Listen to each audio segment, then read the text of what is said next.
Hi, this is Vilna and welcome to another Wednesday with Vilna. So I did prime my art journals, and in the next 3 weeks I'm going to be sharing an art journal page on my blog and YouTube channel. And this is just a little bit of a taste for my art journal workshop that is currently on sale, unsold on iHeart Studio. So go and have a look at that.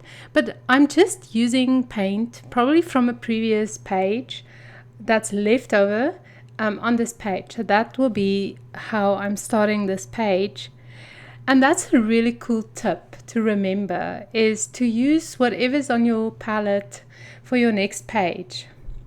So you can see the paint is still wet, and I'm just dripping a little bit of the Prussian blue ink from Liquitex on there, and now you just want to let it dry, and then I'm just going to mix a little white and yellow acrylic paint. And I love the Liquitex heavy body paints.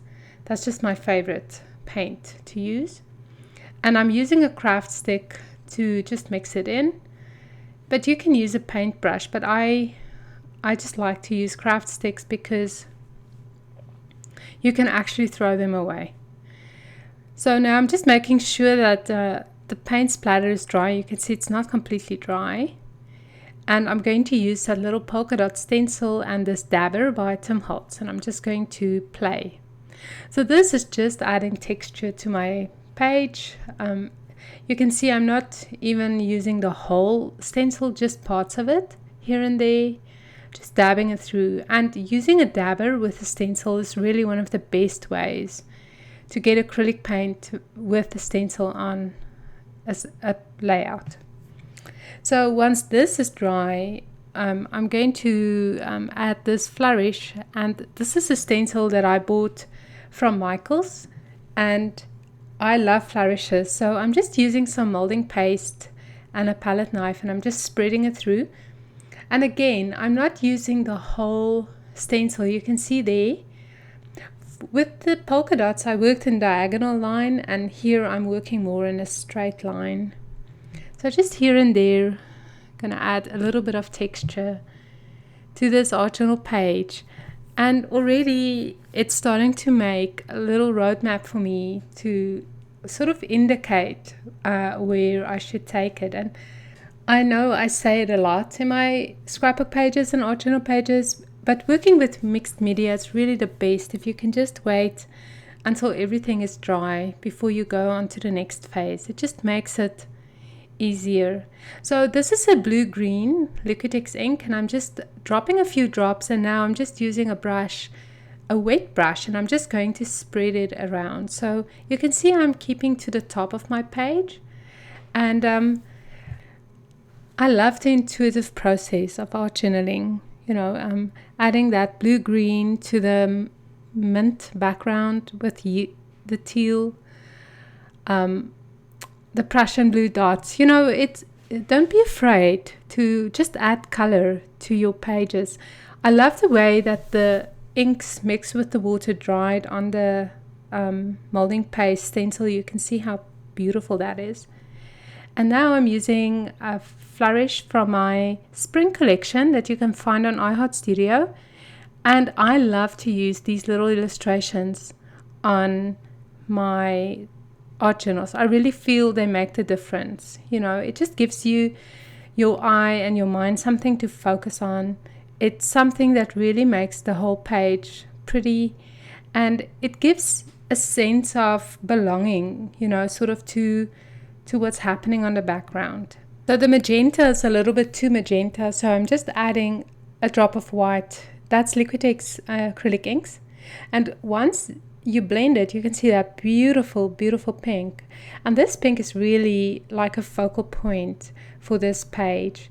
I'm doing it just to give a little bit of pop to the background so that you can see the flourish or the illustration a little bit better. But for some reason, this beautiful pink just works beautifully. I wonder how many times I said beautiful there. It just works with the background. So a small brush, and I'm just spreading it around. I honestly, art journaling is not about rhyme and reason.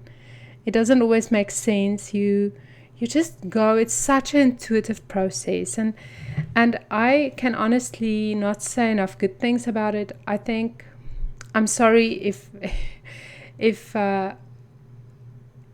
you're not an art journaler, but then I guess you won't be watching this video, right? So I hope that I'm preaching to the choir here. I hope that you experience the benefit of art journaling. And I just yesterday I created 4 layouts for a workshop that I'm doing on iHeart Studio, a year-long workshop, and I was amazed at how quickly these pages came together, how beautiful they look, how easy the process is for me, and it's getting easier every single time, and I think it's because of the practice these art journals gives. Because the thing with art journaling is there's no planning. It's really such a wonderful meditative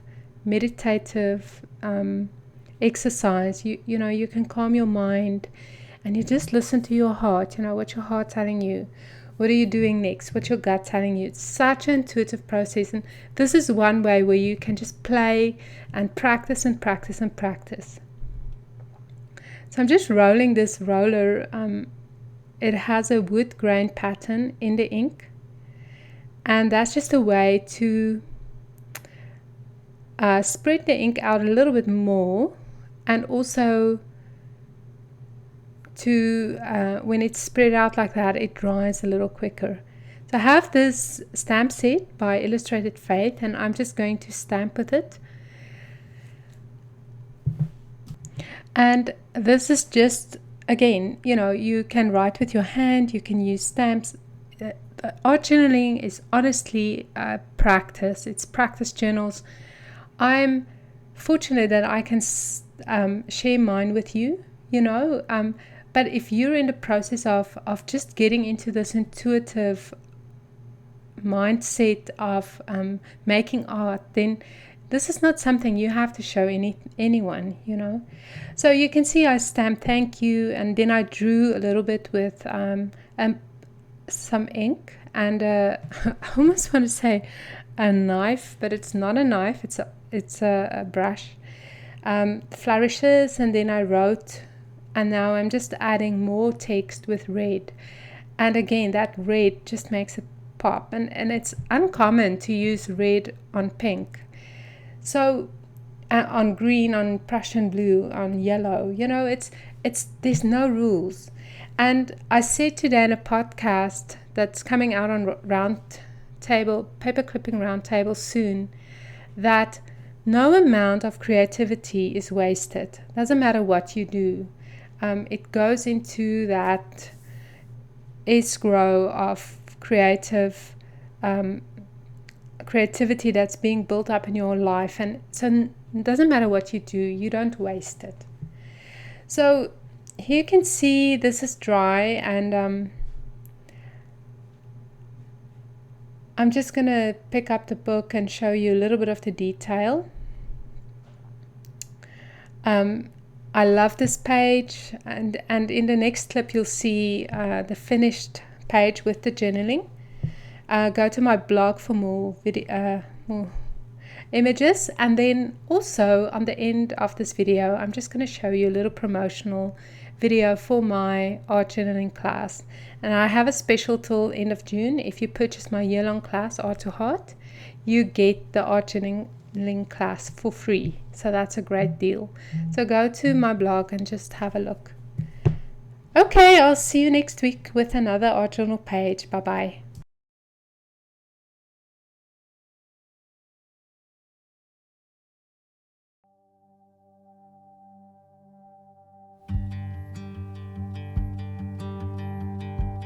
Since I started art journaling a year or so ago, it's changed my perspective on the process of making art in so many ways.